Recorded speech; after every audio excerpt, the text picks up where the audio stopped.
You are now listening to Out of the Blank.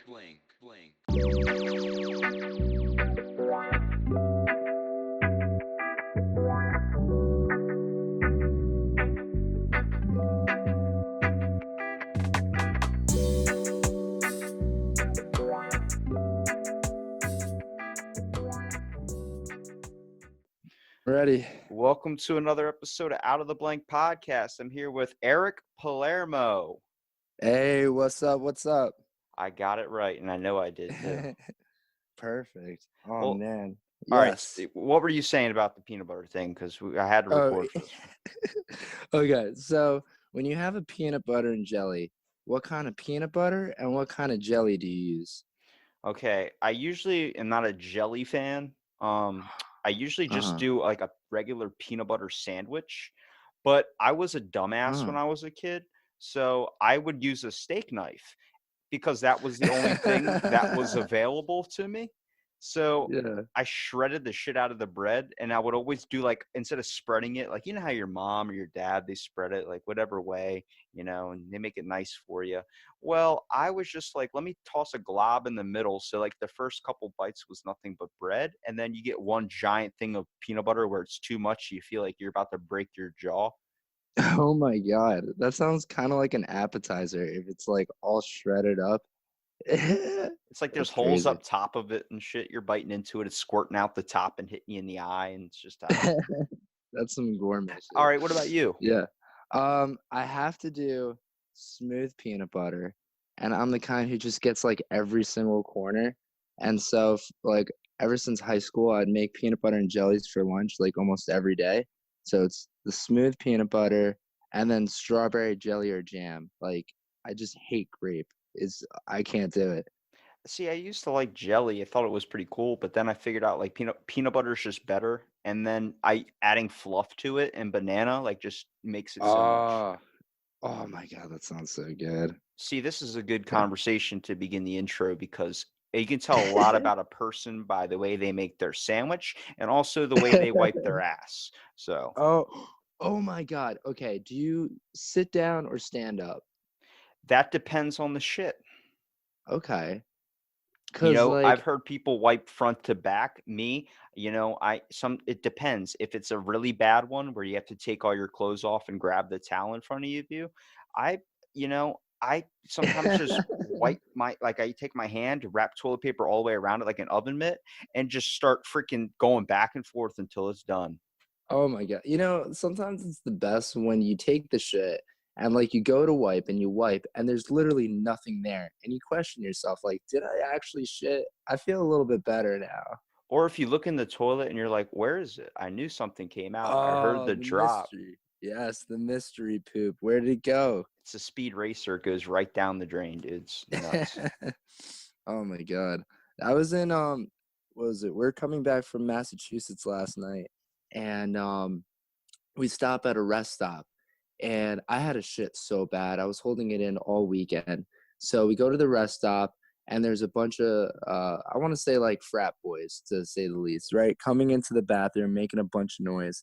And I can't poop. Like I'm literally trying and all it is noise, right? So one of the dudes is like, "Hey yo, Marvin, you having fun over there?" or some shit like that. And I'm just saying to myself, like, "Oh shit, they think I'm Marvin. Who's Marvin? Does he poop a lot?" Like, Did you answer back like, I'm just taking a dump, man? Like you should have acted like Marvin. I love doing that when someone calls and they're like, "Hi, is this Jessica?" And I'm like, "Yeah, what's up?" And they're like, "Hi, Jessica. It's been so long." I'm like, "I know it has been so long." oh my God. Yeah, no, I couldn't. I was too scared. I was too shy. It was a long night. But I love starting conversations with like the dude sitting in the stall next to you.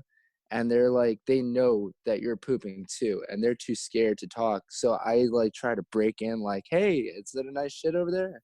Yeah, break the tension, dude. I love that because I was in a urinal like yesterday and Uh-huh. I was just going to the bathroom, normal, like trying to pee. I can't pee if people walk in. I end up thinking about the people and then I can't get it to go. I call a shy pisser, and I'm sitting there. A dude from Food Lion literally walks straight as soon as he comes in the door, right to the urinal, or not urinal, on the stall, and sits down and just starts taking a shit. As soon as like I'm basically trying to pee, but there's a fart, and I'm like, oh, it's gonna be a fart. It's gonna be loud. I'm like, this is just it's just gonna Yeah. happen.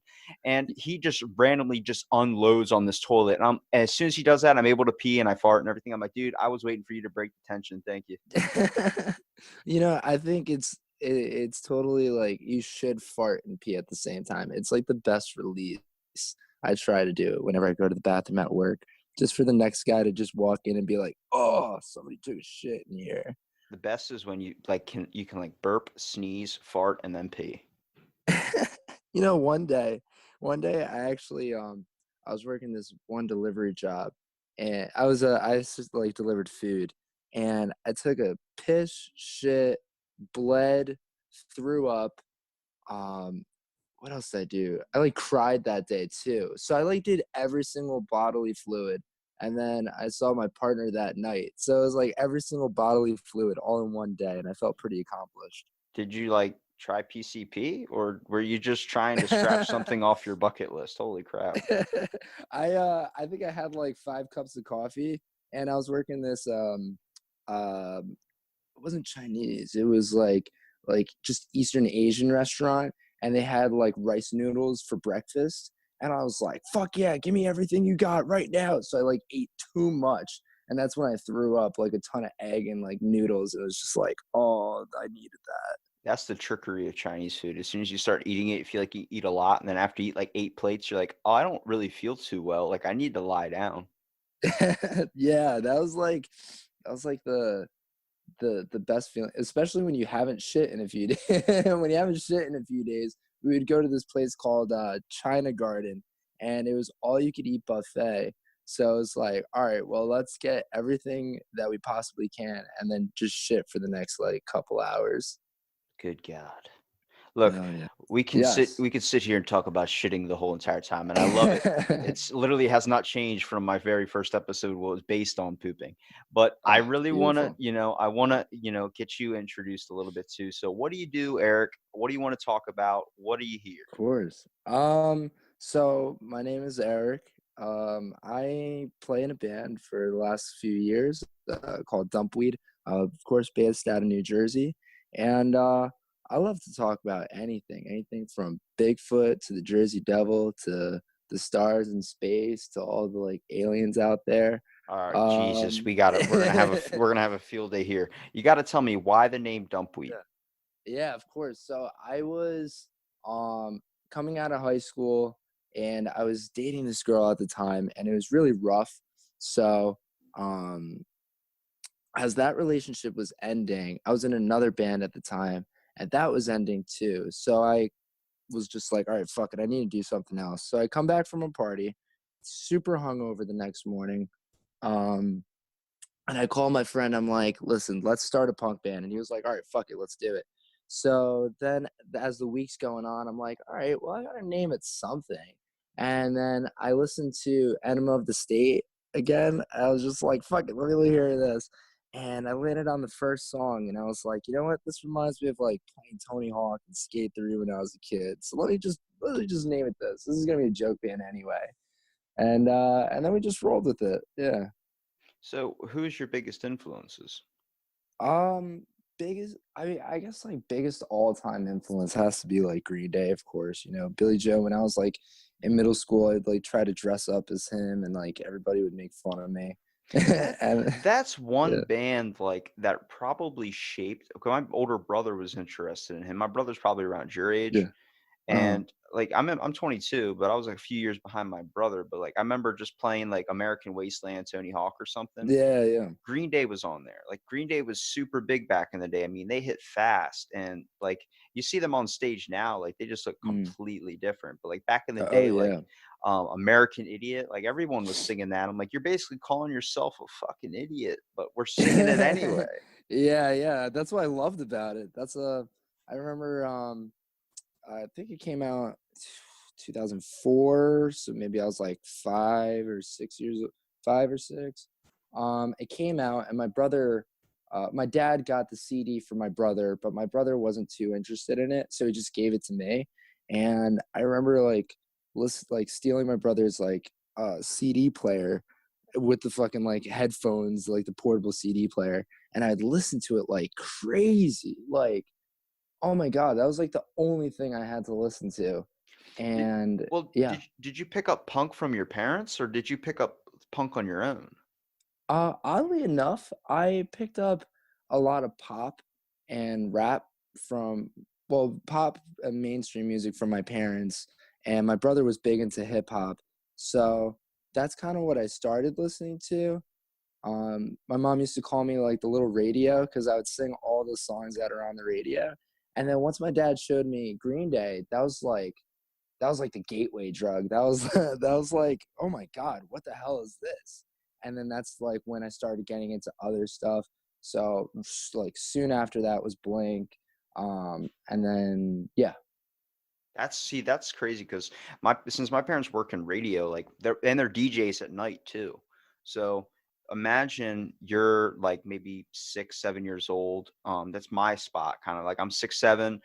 I'm figuring out my dad's in a Kiss tribute band, so my dad every single night's dressing up, going on stage, played like Ram's Head Live, played all these huge venues. He was actually in a Swedish commercial with Kiss. Um, What? yeah, he got to meet him and everything too.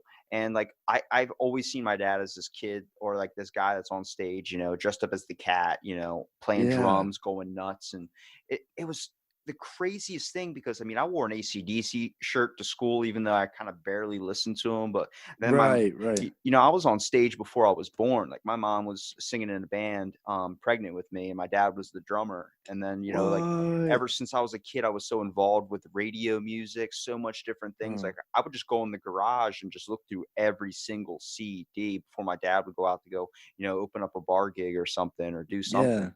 And, it went from freaking, my very first CD I think I really ever got was a Black Eyed Peas CD.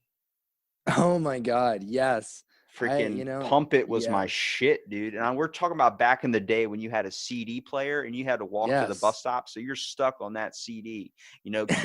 Kids will never know that struggle of having like a mixtape or a CD or something. They got the fucking Absolutely not. Oh my Spotify god. app. You got music at your fingertips and you're complaining that you don't have enough skips with the free thing. I'm like, all right, you know what? I had to sit there and hit repeat on the same damn song because Pump It was the only one I liked by the Black Eyed Peas.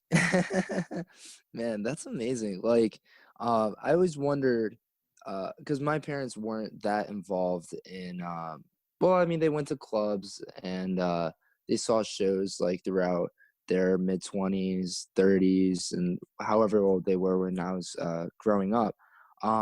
So they weren't around music like some of my other friends whose their parents were just involved in a scene or they're in a band just growing up. And I always wondered, like, how that shaped, the kid. Like, how does that shape you as like a person? I bet that's just so like eye-opening. And so, it just leaves I love music because it just leaves you so open to, you know everything. It leaves you with such an open mind. Even with punk too, like Green Day, I Mm, wouldn't really consider punk, but I mean, I guess a punk pop variety, but it's more like a yeah. classic rock or alternative rock. So Mm. how did what branched off after Green Day? So after Green Day it was definitely Blink, and then the Ramones were right after that. So my dad had like this Rocket of Russia shirt from like, probably right when it came out. And that was like my like first eye open to like punk. And then I didn't, we didn't have I didn't have other friends that listened to this, and we didn't have the internet really, so I couldn't find other music. And then probably when I hit middle school is when I found like all the emo bands that were coming up. So who came out like, or I found Avenged Sevenfold, I found the Misfits, I found like all these like big tier bands, and I was just like, whoa, what the fuck is this? This is so cool. Like, oh my god, when I heard like my first breakdown, I was like, what the fuck? And then that's when I started like changing my whole look. And that's when I just kept falling down the rabbit hole and just listened to everything. Anything from like classic metal to like metalcore to hard. Well, I didn't listen to hardcore at the time, but just everything. Back in the day when MySpace was fucking huge. You know what? I was not around for MySpace. I'm 21, and Oh, I dude. was Oh, I'm yeah. 22. I'm not fine. I've never really been in a podcast with anybody younger than me, but dude, MySpace was I Yeah. was just becoming old enough when it started closing out. But I remember all the you'll know the meme pictures. You see a kid in like Yeah. black jeans with like black eyeliner, curl like Yeah, yeah, of course. emo style hair, looking in a mirror with like piercings on his tongue and like doing that. I'm like, oh, this is what like that was a classification in school. There were kids that Yeah. wore all that like black eyeliner and stuff. And Mhm. I was always just like in the middle, like I don't know what. Like my best friend wore that kind of stuff. And I was like, I don't know really what I am. I like positive music and I also like Yeah. the sad shit. Like I didn't discover Avenged Sevenfold until I was like 16, Mm. 17, and that was from Black Ops. My buddy's like, did you know there's an Oh, alternative, shit, yeah. ending if you do all these things? And next thing you know, they're playing Carry On. I'm like, this is badass. And then I started learning about like Nightmare, all these other things. And Yes, yeah. Oh my god, when that came out, I swear to God I shit myself because I was listening to Avenged Sevenfold. That was probably my first like metal band I got into. I must have been like 12 or 13, and I that's when Instagram was kind of coming up. So Instagram's been my thing since I was that young, and that's where I saw like probably the fossils of MySpace. So like all the emo hair, all the neon clothes, and all that. Um, so I was that kid in like middle school, high school, just kind of coming into it.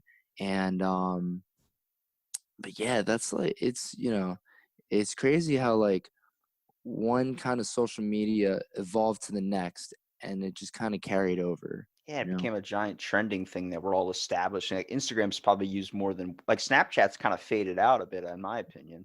Yeah, actually, I deleted my Snapchat I deleted it last year and then I re-downloaded it like 7 months later just to keep tabs with some people. But I like evolution of whether it's social media, whether it's just pop culture in general. Like I like the next thing. Even though I'm not like I know TikTok's getting big now, but I'm not No, no, really stay on away from that. it. So, my Yeah. favorite podcast besides the Honeydew with Ryan Sickler is Uh, um, Your Mom's House. I don't know if you ever heard of that. It's you know a what? I think so. That sounds it's a hilarious. famous comedian called with Tom Segura and his wife Christina P, where they just like Uh-huh. find like a bunch of videos and weird stuff on like YouTube or something. They take TikTok videos. There's like an old man in a train conductor outfit, but he's only wearing the hat, no, and like the suspenders, and he's just like dancing in front of the camera, and it's playing this like weird like song, and he's naked and starts waving his dong in front of the thing. Dude, like What? TikTok is a place if you look good enough, you will find some people with some mentally big issues. Like it's Yeah. nuts. There was a dude that he actually just recently passed away. Rest in peace. Damn. Yeah, it kind of sucks, but he was lighting his hair on fire. What? He goes, "When you're feathering it, brother," and he would just light his hair like to give himself a haircut. Wow. He I mean, posted a look, he posted a video of him taking a pocket knife and taking his tooth out. what? Like, That's insane. do you know who But like, Dr. Drew is? Dr. Drew. All right, No, I don't dude. think so. After this Yeah. podcast, I'm sending you like 30 different podcasts to look up. You're gonna be laughing your Please. ass off, dude. Please. I don't listen to enough podcasts. We have one over here in New Jersey called Only Posers Don't Listen to Podcasts. And I love them, but TikTok, man, yo, if I get started, I know I'm just gonna be addicted to it. Like that kind of stuff just gets me like freaked out and excited at the same time. And I'm just like afraid I'm gonna be like spending 10 million hours just like, oh my God, that's insane, you know? TikTok, in my opinion, is gonna be like what Vine is. It's just gonna Yeah. it's gonna fade. It's not gonna be anything that's gonna be around for a very long time.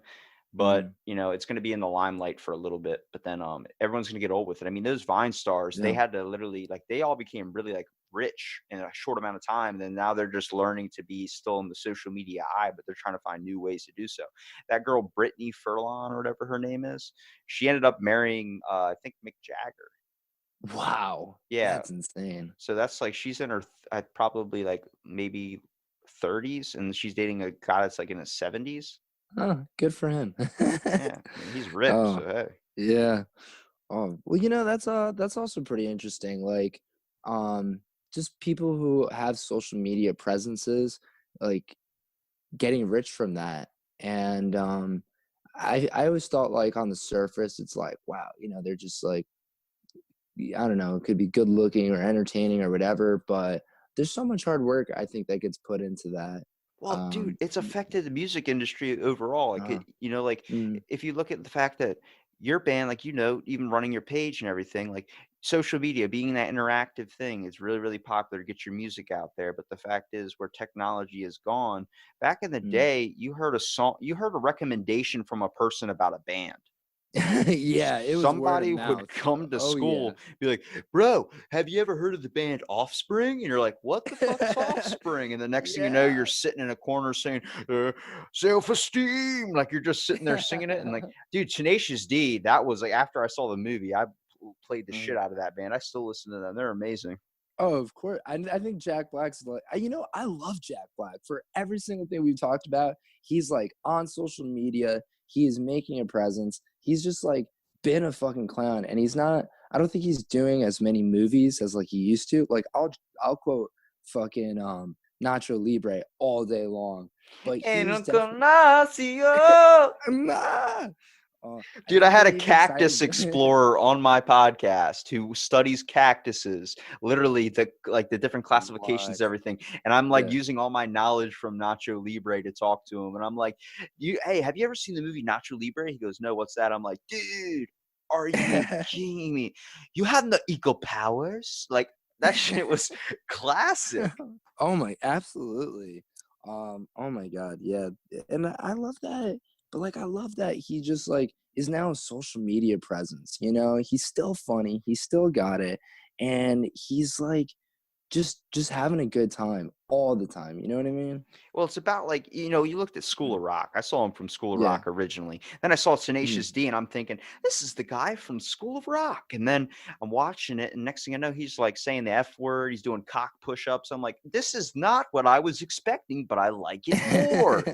Yeah, oh yeah. School of Rock, yeah, School of Rock. I think I saw that when I was definitely still in middle school, and that I when I saw that, I was just like, I want to be in a band. That was the coolest thing to me ever. Now, were your parents musically influenced? Like, did they play in their own bands, or was it just going and getting around like concerts and stuff? My mom, I think she sang in like church choirs. She went to more clubs back in like they were big 80s. Like they grew up in the go-go 80s. They were like club, club, club, club, club, club. That was kind of their thing. So when I was growing up, it was just a lot of music from that time. Um, so I think I don't know. Donna Summers is from the 80s. I don't know, but it was a lot of that stuff. It was a lot of Mark Anthony, Luis Miguel. Like my mom's Puerto Rican, my dad's Italian, so we listen to a lot of her music, and then I didn't get to listen to his till later on.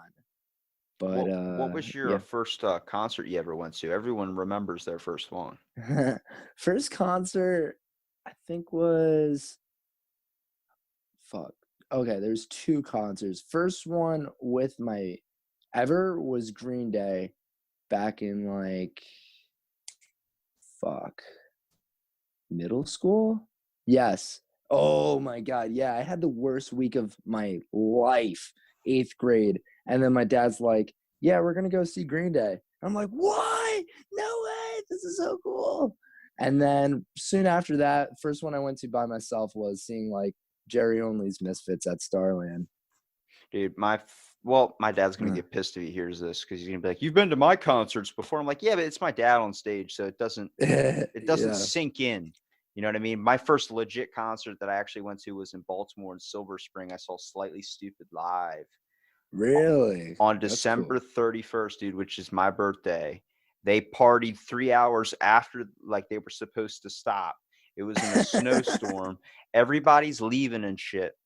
Like, Yeah. everybody just was like, "Oh, it's 3 a.m. We're going home." Like, we got whatever. It's like you're all drunk and just need to go home and lie down.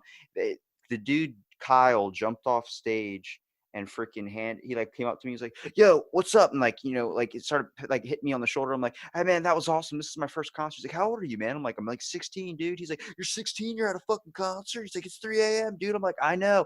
He goes, "Did you get any weed?" I was like, "No, I didn't get any weed, man."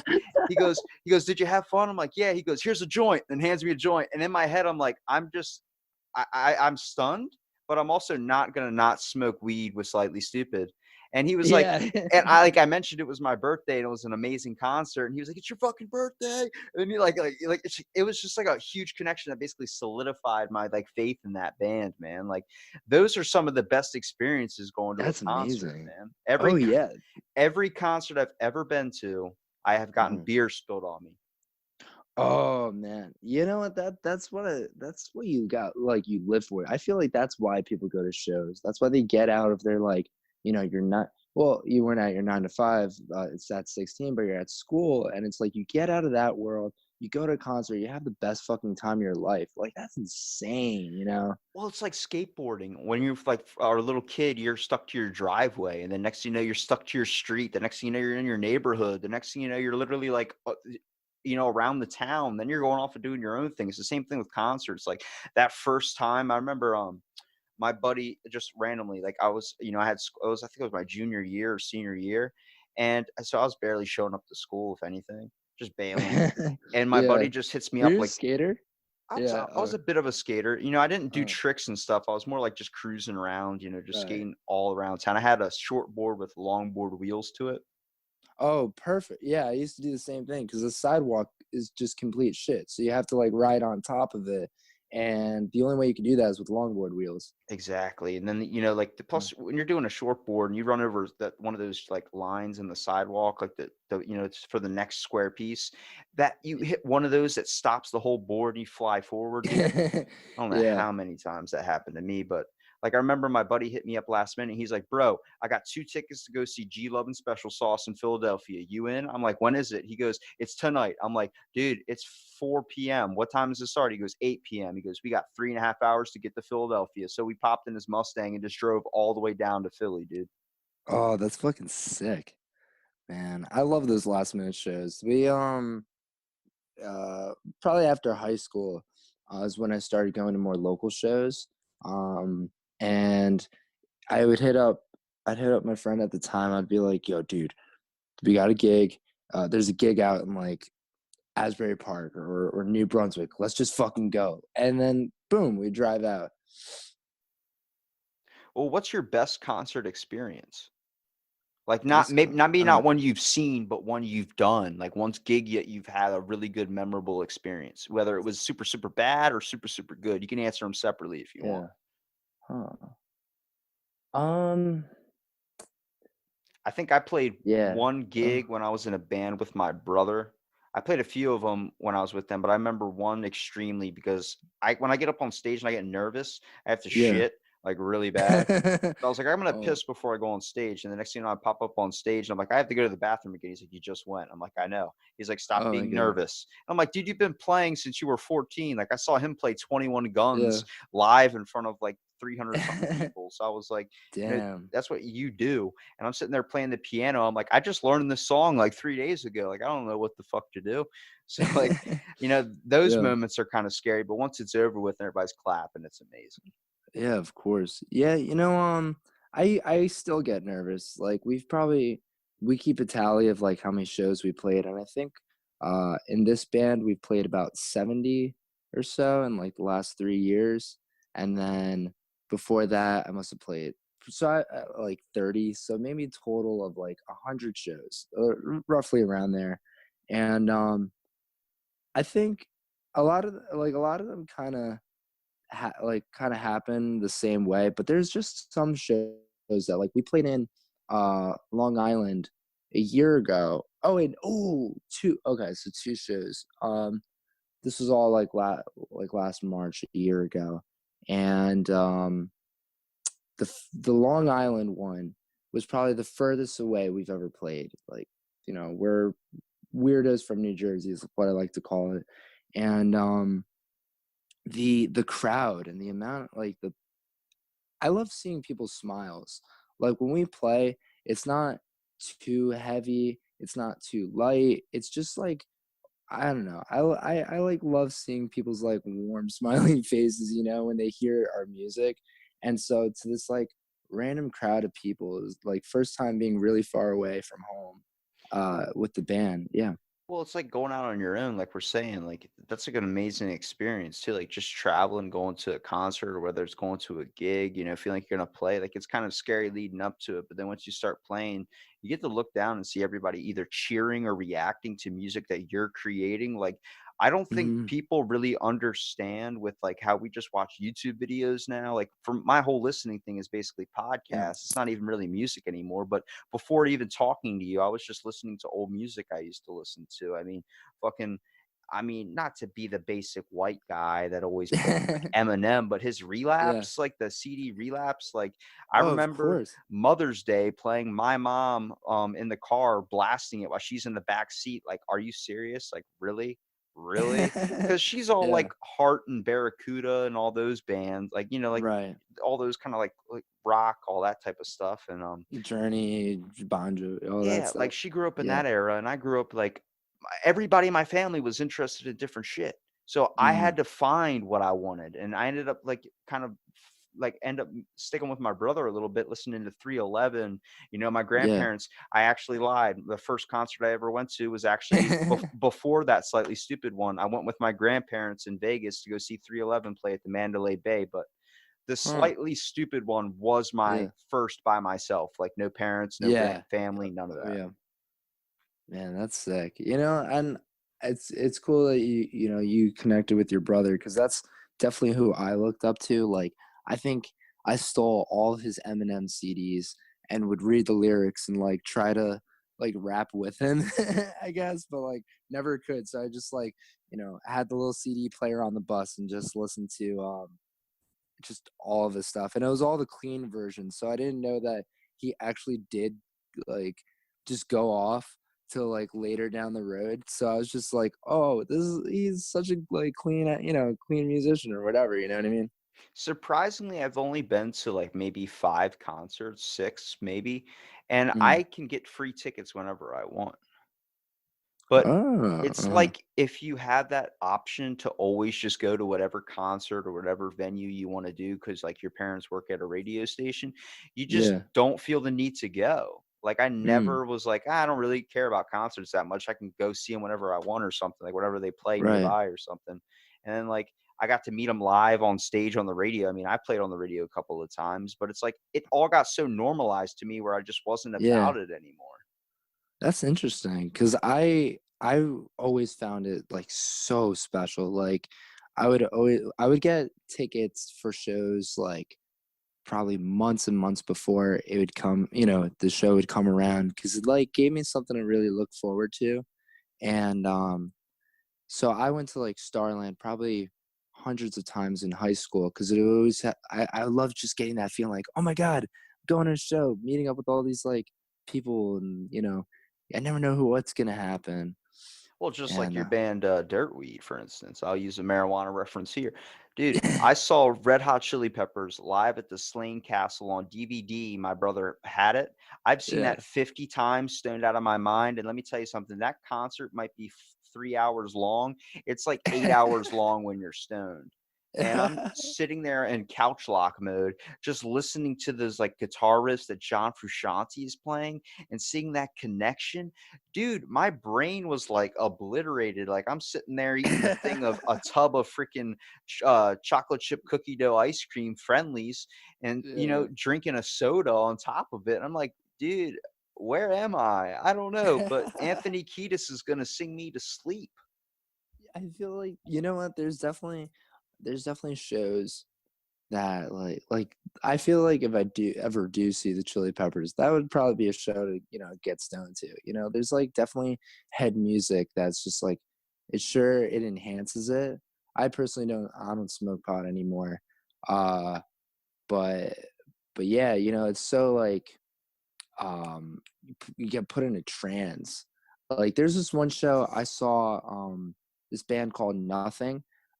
They're from like Philly, I think, and their light show plus what they were playing, I was completely sober and I am just standing there, jaw dropped, like, oh my God, what is happening right now? This is fucking awesome. Like, I was just in a trance, just jaw dropped. I love that. I love that shit, you know? I think the wonderful thing about music, like not, I mean, even if you want to turn that into Bob Marley's quote, the one thing, good thing about music is that when it hits you, you feel no pain. But the one amazing thing about music is the fact that you can literally go into a trance with it, but it invokes out so emotion. This is literally something that can depend on your mood. It can help out. Like it's a problem what I have with a lot of music nowadays, which is just like stuff that's meant to be trendy. It really doesn't have any feeling or emotion into it. Mm, Like it's just meant to hit the billboards for like 6 months. But as a songwriter, as mm, a musician, you probably understand the fact that when you're crafting out a song, it probably has meaning to you. Like, what's one song or something that you've created that has either a story behind it or a meaning to you, or like I don't know, mm. an experience. So that's like all we're about. That's really all we're about.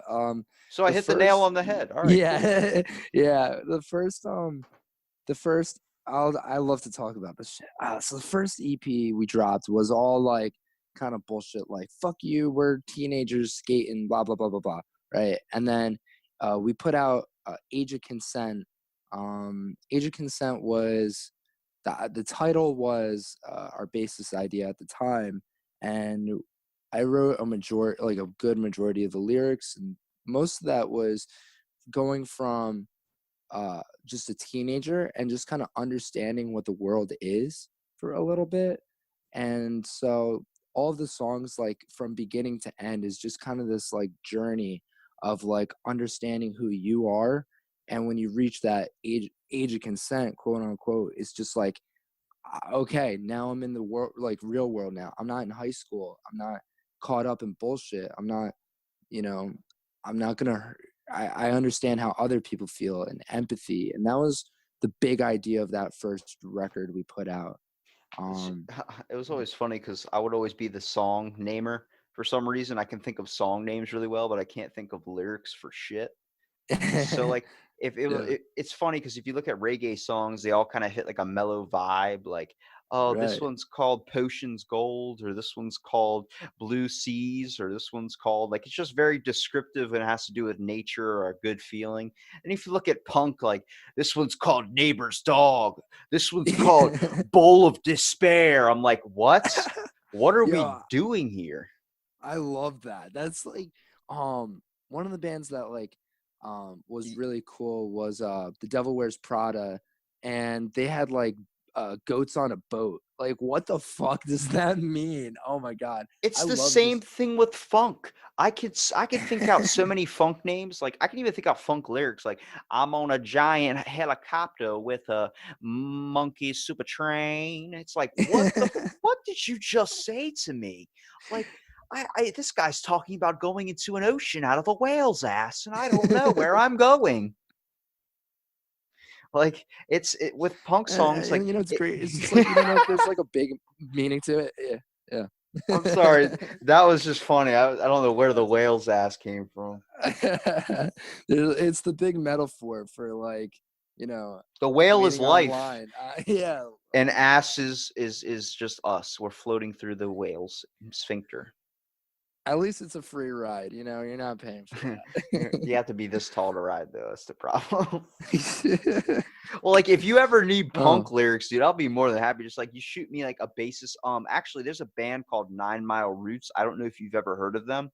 I don't think I have. You gotta send me a link. They actually Okay. like Uh, they were like a band I met one time like a few years back when I was kind of going through a little bit of a health issue thing. And mm, the singer reached out to me and was like, "Hey man, you know, he's a small town guy, but like, you know, he sent me a message. He's like, "Hey, here's our EP we have not released yet. It's going on the new album. Do you mind if you listen to it and let me know what you thought?" And then like he called it Skittles or something. And I was like, "It's a good name." And all this, but I was like, have you ever thought of the word paper? Because the song was like, if I was paper, would you cut me roll me, fold me up, and like it just went like that, and it was really good. I'll send you it and everything. But Yeah. he I sent him, I was like, paper. He's like, I like the name of that. The next thing I know, their album comes out, and before it's released to the public, he sent me a copy of it, signed it, sent me a poster, sent me a bunch of stuff. Was like, get well soon, and like, good to know you, Rob. Keep on doing your thing. I was like, that. Even if you're a small town band and you Yeah. do that with a fan, it really Yeah. solidifies your faith in them. Absolutely. I love we have an online store now, and every order I write a little handwritten message like thank you so much for your support, and I just love throwing in like little like special stuff. So like, whether it's stickers or like an old CD, just kind of something to like let people know that you care, cuz like without their support or listening, there's no you. And so I think I love punk because it's so community. It's not like we're trying to get big or we're trying to get whatever. It's like I see you as another person and you see me as a person. You don't see me as, big rock star because we're not. We're people. We're all on the same playing field in this game. And I I think a lot of local musicians feel that way, and that's what really brings up a good scene. Well, it's also angst too. Like there's a lot of tension in today's world today. Like punk Mm, gets always tossed in the ring with anarchy and stuff. I remember my yeah. buddy used to put like Elmer's glue in his hair and do the Statue of Liberty haircut where like he had spikes everywhere. Fuck yeah. And he used to walk around with like army boots and a ripped up Ramones shirt and stuff, and like, but Yeah. he used to put bottle caps on his like leather jacket and stuff. He used to be like, "I'm so punk" and everything. I'm like, dude, spraying anarchy signs doesn't mean you're punk. Punk just means like you're going through the emotions of like someone that's like trying to figure out who they are. Yeah. I think I love that what makes punk because we got some heat like through our scene like you guys aren't punk, you're not this or that. Mm, excuse me. And I think punk comes from the heart. It's literally like I think it's just doing what you think is right, not hurting other people and just, you know, if it's anarchy, if the idea is anarchy, what is anarchy? It's a community. It's like, I see you as my brother or sister or whatever, anything, and we're gonna come up together. We're not gonna um it's not the look, it's not the style of music. It's just, it's not inside. Same thing with hardcore. When I got out of high school, I was getting more involved in the hardcore scene and listening to that and learning that. So like bands like Madball or like Agnostic or Gorilla Biscuits. Oh my god, that was like a new kind of it was like a new. I guess like it has like the punk attitude, but like I don't know. It's like really cool. I feel like if you took a comparison of music and Mm, placed it on the age ranges, a lot of the younger generations would probably be into like the techno and more of like the poppy versions because they don't really know what the world's like yet. And the mm. more exposure you get to the world, the weirder your music kind of becomes. Either like Yeah, when you're in your 30s or in your 20s, you turn towards reggae or something just to create a positive things because all the negative around you, or you turn yeah. into punk and you roll with it. Like, I don't know, when I mean song evokes emotion, like when I've had a Mm. really long freaking day, let me tell you something. I'll play Man in the Box by Alice in Chains, and it'll, I am the yeah, man in in the the box. Like box. that. Or freaking Yeah. Temple of the Dog, like the food is on the table, the fire. And then like there'll be Yeah, I days love where that. like I'm feeling like if I'm dating somebody or something, I'm feeling good. Like I'll start singing Mm. Jack Johnson, dude. I'll be like, "Oh baby, you hardly even notice." Like making banana pancakes, you wait, like that whole thing. Like I'll just start feeling love, and then like you get a Yeah. breakup or something. You play country, it'll hit you different. Like Mm. everything hits you on a certain mood, and like there are some songs like I remember experiencing like when I went to like a funeral or something, and I was experiencing like it's like just severe like kind of depression from it. Like Yeah. I listened to a blues song or like a like like an old school style like Johnny Cash song, and that shit threw Yeah. me like bringing me to tears. I felt like I was watching Old Yeller or something. Yeah. Yeah, it's great. It's truly amazing. I was this was like a couple weeks ago.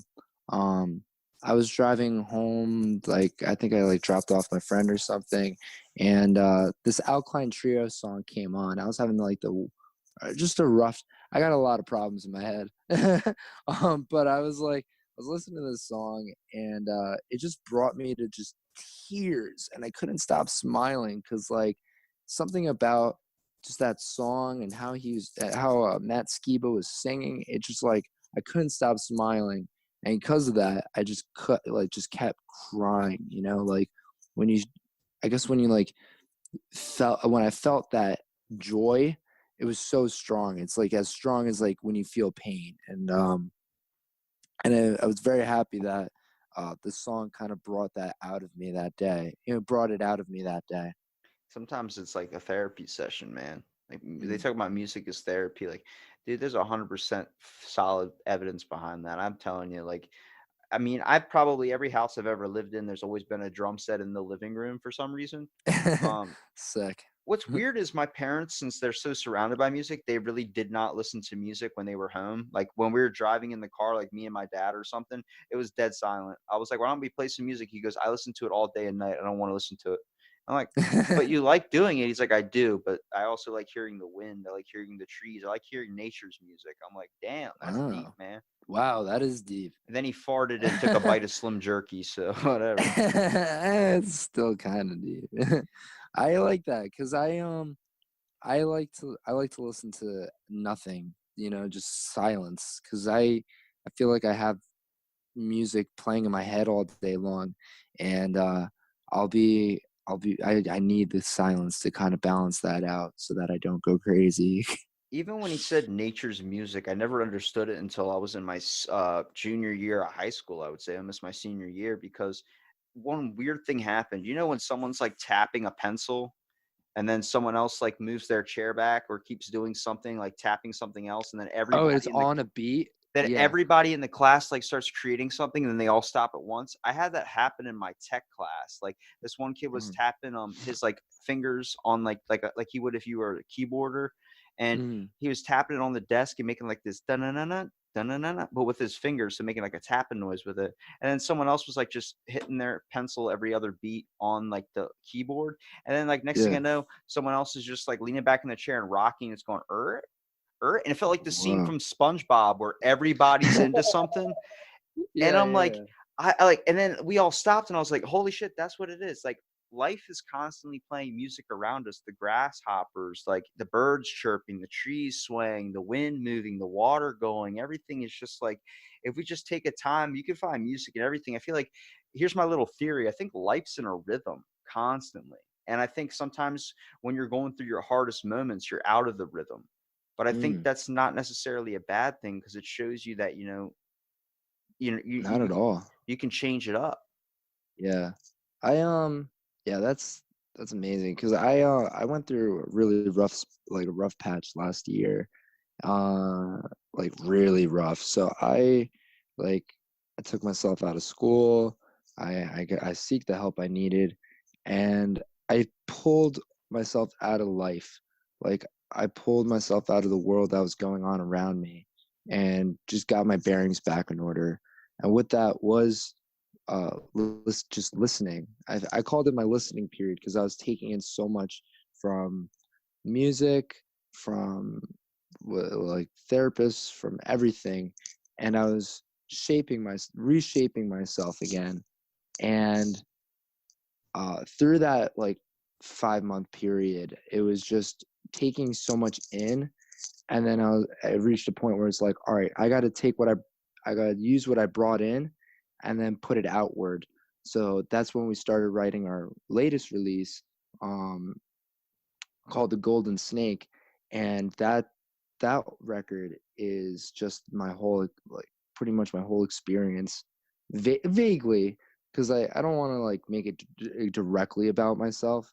So it's, you know, vaguely taking in what I or putting out what I had taken in, Well, and when you're an artist, if you make a song relatable to yourself and you're trying to put a piece of yourself in that song, it makes it more relatable to the audience. You know, the audience, that energy you give off with your band, like if you're all not going in on the same idea of what you all want out of it, such as like every band I've been in, I did it because it was just cool to do. I kind of would like to get the fame behind it, but also I didn't care. It was fun hanging out with my brother and being in a band. But everyone had their own idea. Like my brother wanted the same thing I wanted. The next thing you know, someone else wanted the girls, and someone else wanted the booze, someone else wanted the money, and then next thing you know, they split.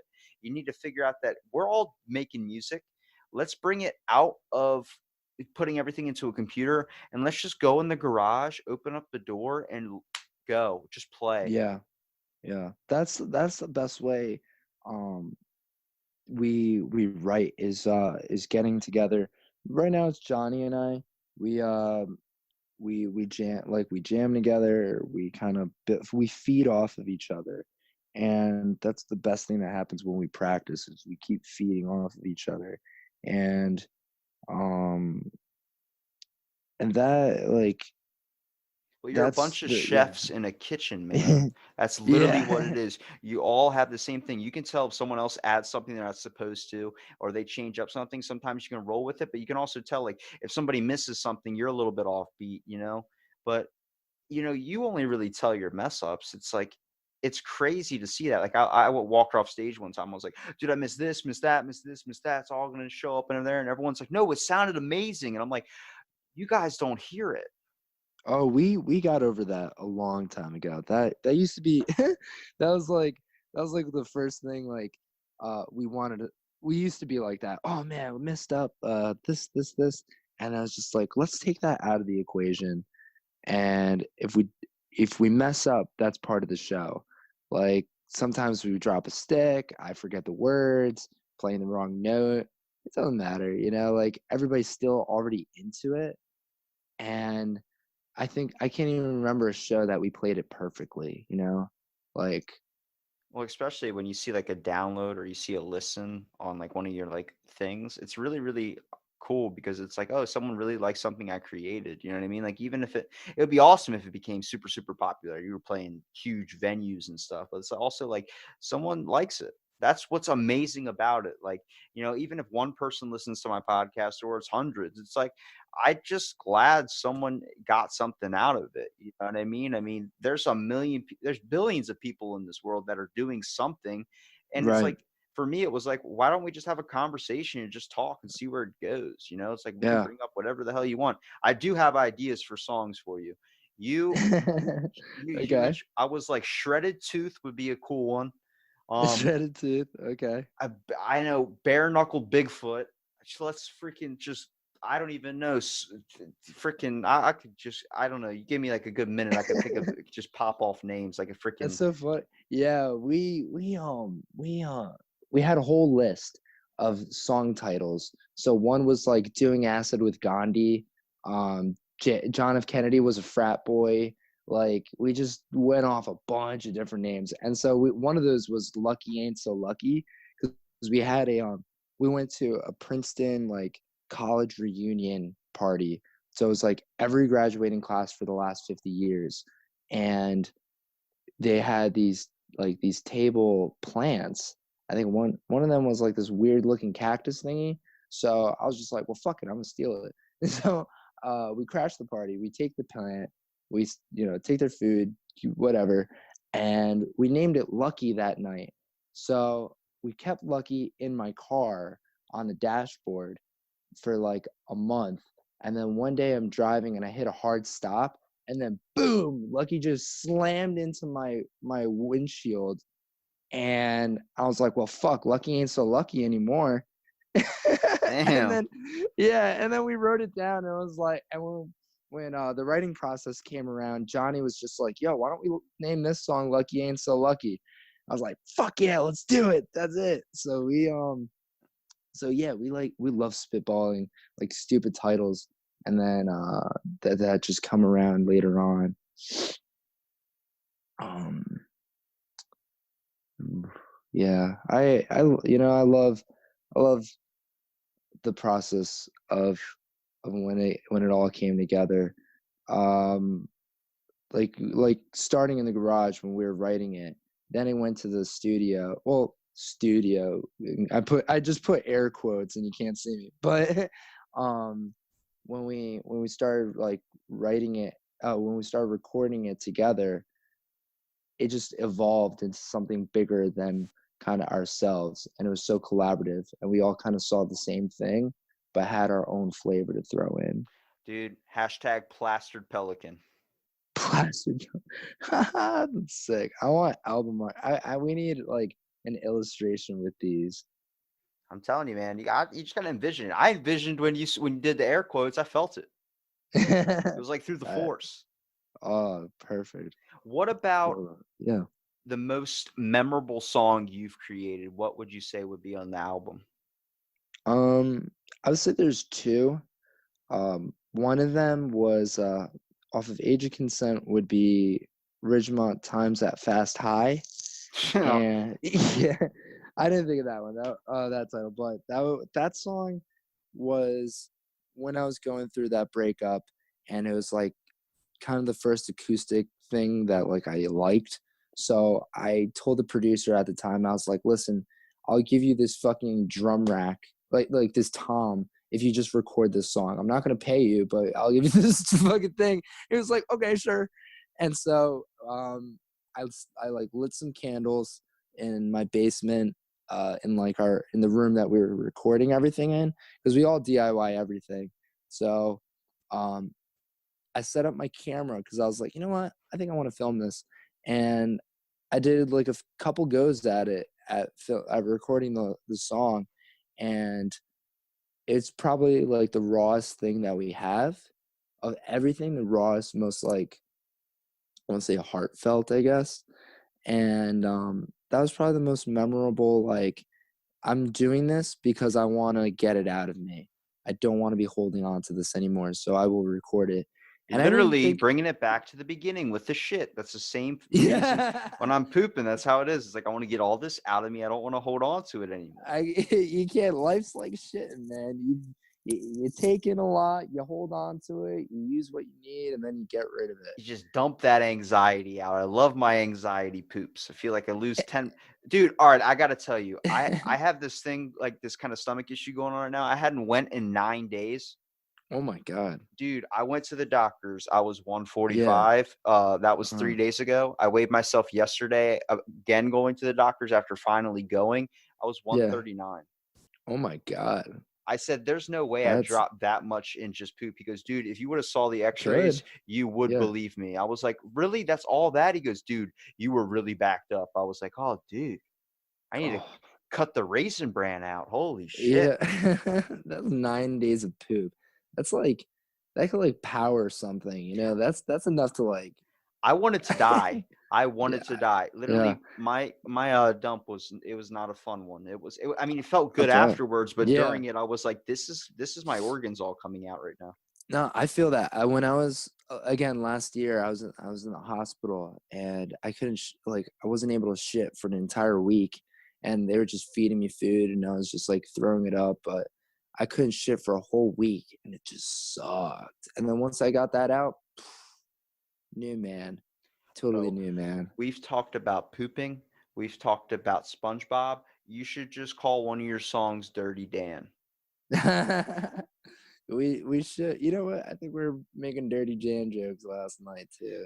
I'm Yeah. Dirty Dan. No, I'm Dirty Dan. You're Call it Pinhead Larry. call your album when it's coming out dropping a heater. Yo, have you ever seen the thing on Instagram? It's called Albums of Bikini Bottom, and they take all of like metal hardcore punk albums and then replace it with SpongeBob characters and like SpongeBob scenes. It's That's fucking amazing. awesome. Dude, I Oh did my that with Christmas songs. There's a thing called it's like metal Christmas songs or something. You have Jingle Bell Rock and like a metal cover. It's just there's no singing, it's just freaking just beats. And then I also did on Christmas, like everyone's playing chestnuts roasting by an open fire or something. I just start yeah. playing DMX where he's like, Rudolph the Red-Nosed Reindeer. Blah, blah. Yes. I love those like those punk Christmas and like punk just everything that is not punk. You know what I mean? It's just fun to rebel. I mean, It anytime I'm is. at a public pool, first thing I think of is some 41's music video in too deep. Oh, of course. Well, first thing I think about is like, oh, I hope nobody sees me pee. But, Yeah. um, so the second most memorable song, is definitely off the new record. Is commitment is a dirty word, and that that would like that's pretty near and dear because my parents were going through a lot of issues when I was coming out of high school and like the band was starting. So that's when we actually wrote the chorus for that song. And then it kind of came full circle like 2 years later and we wrote the rest of like just finished it. And I remember after recording the vocals for the first time, I was just like, nope, I don't like it. We got to do it like we got to do it till it's perfect. And I'm usually not a perfectionist. Like I know everything I do is like gonna be a little fucked up, but like when we were doing it, I was like, I need this song to like just like encapsulate. Is that a word? Encap. Okay, encapsulate everything that I felt at the time. And when someone's listening to it, I want them to feel that just that like pain and anger and confusion and also hope. Like I think, you know, throughout the whole thing is just like everything besides the chorus is just like this like this just pit in your stomach. And then when the chorus hits, it's just like this euphoria of like hope and like, okay, even though this sucks, we'll make it through it. And I think that's like the main idea of like our band over the, you know, as we change, like as we evolve, is I want you to feel, no, I want you to feel whatever you feel, but I guess like maybe our style has been like feeling this kind of pain that life is, but also very hopeful because I think, you know, we're pretty positive people outside of, you know, We our stage. we Mm. just need to be connected, I think, more as people. Like even your band, like having that connection with your audience and being able to first of all relate, like, hey, let's go get drinks at the bar. You know, even when you become super popular or something, not losing that is probably one of the most important things where you're gonna build a lot of stuff up. I mean, everybody wants a t-shirt. If you're sending out stickers and shit, I want a coaster because no one asked for a fucking coaster. Nobody asked for a coaster.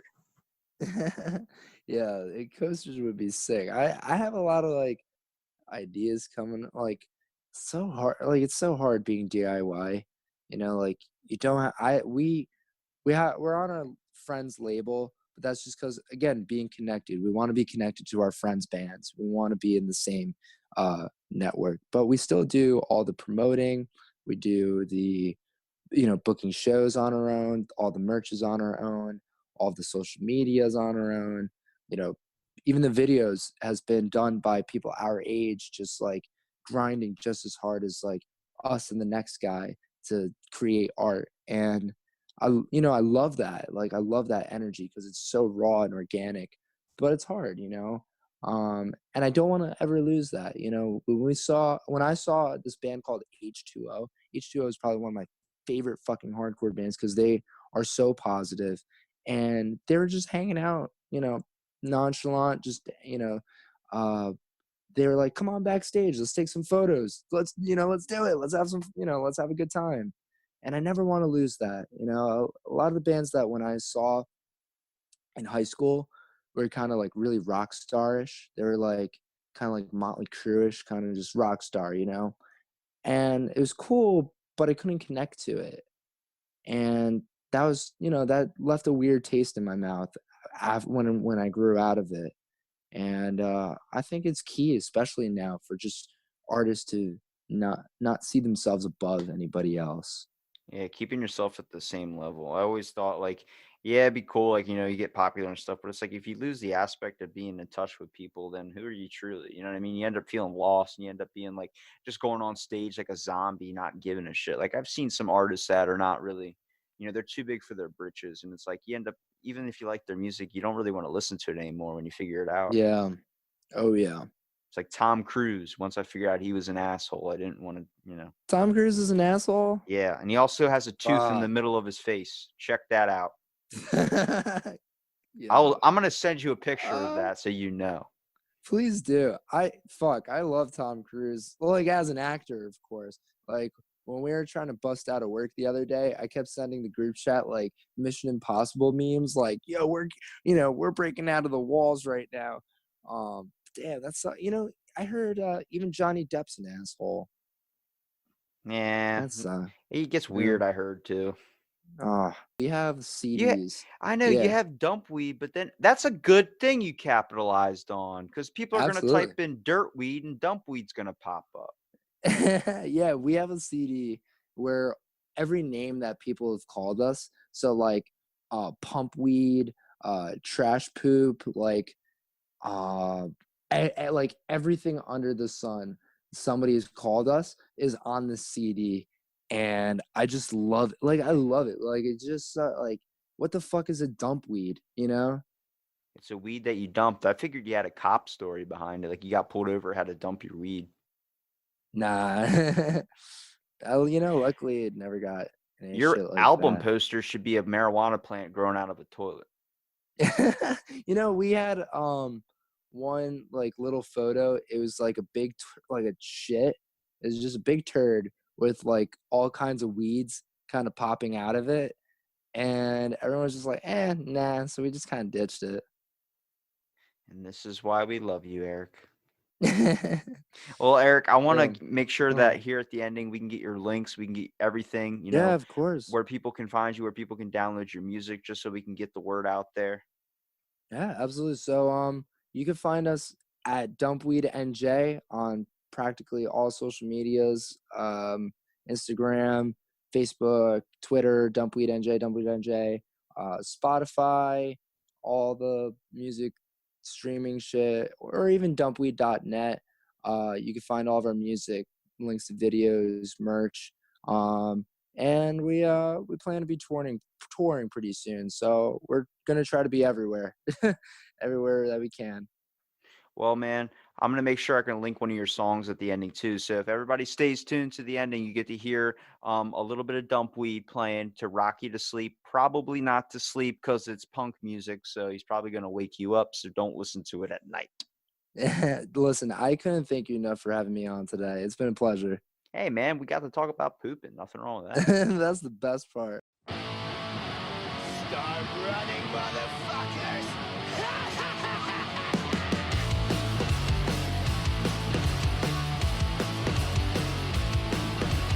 Teenage risks all look the same.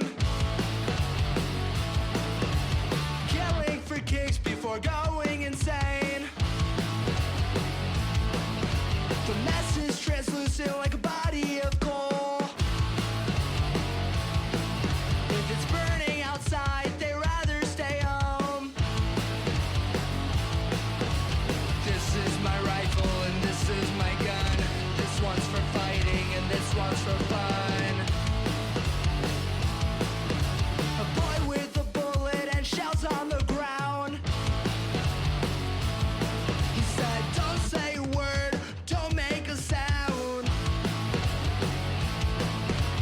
Canyons are chiseled by water and time. The light is bleak and pale by design. This is my rifle and this is my gun. This one's for fighting and this one's for fun.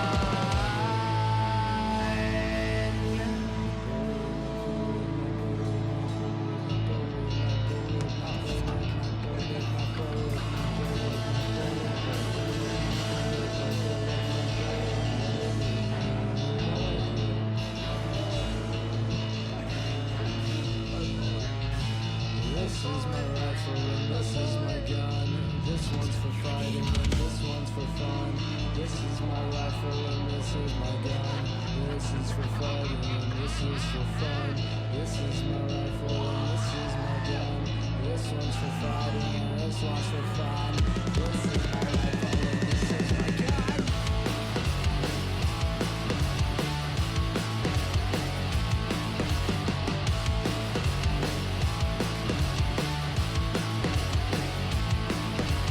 Teenage risks all look the same. Killing for kicks before going insane.